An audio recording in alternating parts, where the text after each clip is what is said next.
मंगलवार को कार्तिक मास की शुक्ल पक्ष की पूर्णिमा तिथि शाम 05:32 तक रहेगी।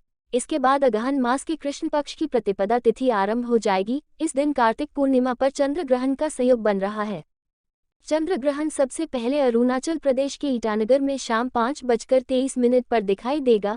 इसके बाद पूरे देश में कहीं पूर्ण और तो कहीं आंशिक रूप से ये दिखाई देगा।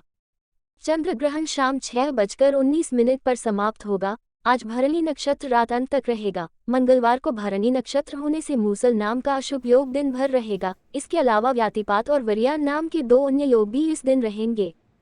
राहु काल दोपहर 02:55 से शाम 04:18 तक रहेगा। आज ग्रहों की स्थिति में चंद्रमा मेष राशि में, सूर्य, बुध और शुक्र तुला राशि में, मंगल मिथुन राशि में, राहु मेष राशि में, गुरु मीन राशि में, वक्री और केतु तुला राशि में रहेंगे। आज मेष राशि वालों के लिए उपलब्धियों वाला दिन रहेगा। नौकरी और बिजनेस में मिथुन राशि वालों का दिन अच्छा रहेगा। सिंह राशि वालों को नौकरी में प्रमोशन संबंधी जानकारी मिल सकती है। कर्क राशि वाले लोगों को मेहनत ज्यादा करनी पड़ सकती है। वृश्चिक राशि वालों को कागजी कामों में सावधानी रखनी होगी। धनु राशि के लोग बिजनेस के फैसले सावधानी से लें। इनके अलावा बाकी राशियों के लिए दिन सामान्य रहेगा। देखिए हमारा इंडिया न्यूज चैनल से वीरेंद्र शर्मा की यह रिपोर्ट। यदि हम खगोलीय दृष्टि से विचार करते हैं, ज्योतिष की दृष्टि से विचार करते हैं, आध्यात्मिक दृष्टि से विचार करते हैं, तो ये बड़ी महत्वपूर्ण घटनाएं हैं। और यदि दृश्य हो या ना हो, यदि एक वर्ष में 3 या 3 से अधिक ग्रहण पड़ जाते हैं तो वे वर्ष में अनेक प्रकार की विपत्तियों का संकेत भी देती है। और यही स्थिति महाभारत काल में भी हुई थी कि महाभारत के पूर्व एक ग्रहण और महाभारत के बीच में चूंकि 18 दिन चला था, तो 15वें दिन दूसरा एक पुनः ग्रहण हुआ। और वही ग्रहण के प्रभाव के कारण महाभारत में युद्ध की विभीषिका इतनी ज़्यादा थी कि जो 5000 वर्ष के बाद भी आज भी उस महाभारत को याद रखा गया है। और यह आपको जानकर आश्चर्य होगा कि जयद्रथ, जिसने वध किया था अभिमन्यु का, प्रतिज्ञा ली थी अर्जुन ने कि आज इसका वध करूँगा, अन्यथा मैं अग्नि में समाधि ले लूँगा। और उसे सारे के सारे सेनापति, सारे के सारे महारथियों ने अपने बीच में छुपा कर रखा था। अर्जुन को वो दूसरी तरफ युद्ध के लिए ले जा रहे थे और उसी समय ग्रहण का प्रभाव प्रारंभ होता है और धूल इतनी ज़्यादा थी कि ग्रहण पूर्ण ग्रहण हो गया।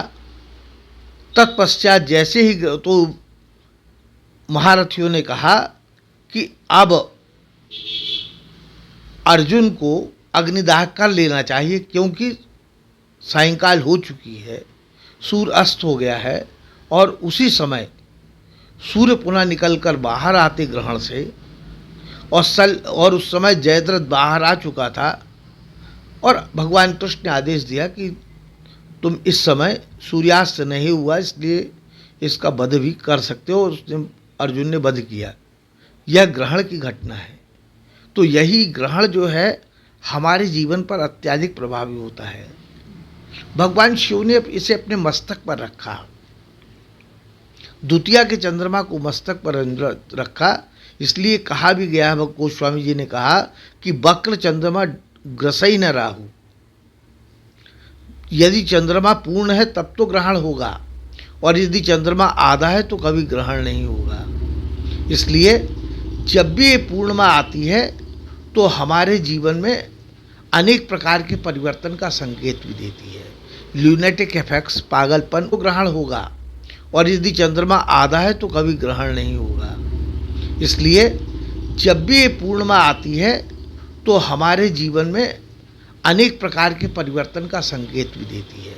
ल्यूनेटिक इफेक्ट्स, पागलपन, उन्माद, हिस्टीरिया, मानसिक अस्थिरता, अशांति, तनाव, पारिवारिक जीवन में व्यवधान, ये सारे के सारे चंद्रमा के कारण आते हैं।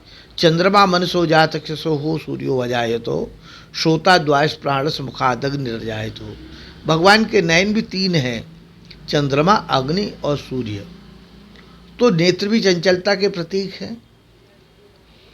तो ऐसे समय यदि चंद्रमा के कारण ज्वार भाटे आते हों, तो जब चंद्र का ग्रहण पड़ रहा हो तो उस समय हमें सब प्रकार से सावधानी रखना भी अति आवश्यक है।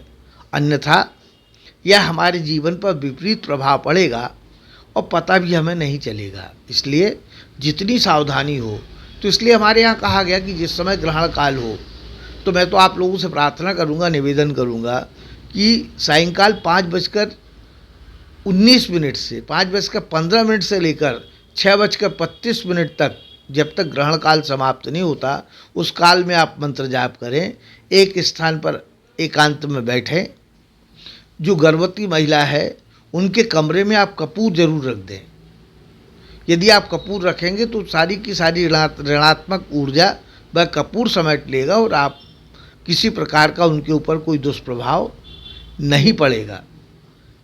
तो इस ऐसी स्थितियों में यदि ये सब किया जाएगा तो निश्चित रूप से सारे के सारे नकारात्मक प्रभाव कम हो जाएंगे और उनको भरपूर लाभ मिलेगा। आज ये जो टाइम है जो चंद्र ग्रहण का, क्या कितने बजे से कितने मिनट से लग रहा है आपका समापन? ये देखिए क्या है, ये चंद्र ग्रहण जो है 2:23 से प्रारंभ होकर सायंकाल 6:23 तक जा रहा है। इसका मध्यकाल जो हमारे यहाँ दिखाई नहीं देगा 3:29 पर है। लेकिन यदि हम भारत की बात करते हैं तो सायंकाल 5:21 से लेकर 6:23 तक इस ग्रहण को मानना ही चाहिए और ग्रहण का प्रभाव इस समय दिखाई देगा। पर ये देखा जाए मतलब किन राशियों पे सबसे ज़्यादा इस पे किया जा पड़ेगा ये? देखिए, चूंकि ये नक्षत्र के प्रभाव से देखते हैं तो भरणी नक्षत्र मेष राशि पर इसका सबसे ज़्यादा व्यापक प्रभाव दिखाई देता है। उसी के साथ कन्या राशि से अष्टम होता है मकर और मीन। तो यदि हम बात करते हैं तो मेष राशि, कन्या राशि, मकर और मीन राशि वालों के लिए विशेष व्यापक प्रभाव दिखाई देता है। उसी के साथ कन्या राशि से अष्टम होता है मकर और मीन। तो यदि हम बात करते हैं तो मेष राशि, कन्या राशि, मकर और मीन राशि वालों के लिए विशेष अशुभ फल कारक है। तो ऐसी राशि वालों को चाहिए कि वे मंत्र जाप करें, ग्रहण के मध्यकाल में दान करें और ग्रहण के बाद उसका वितरण कर दें। जी बताइए कि ऐसा कारण क्या है, क्या उसको देखा जाए वैज्ञानिक दृष्टि से, जो ये और इतने सालों बाद ये चंद्र ग्रहण जो पड़ा हुआ है?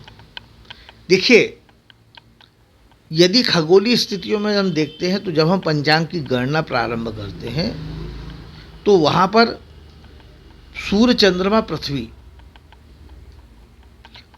तो इनकी छाया के बीच में जिस समय ये सूर्य चंद्रमा आते हैं तो ग्रहण होता है।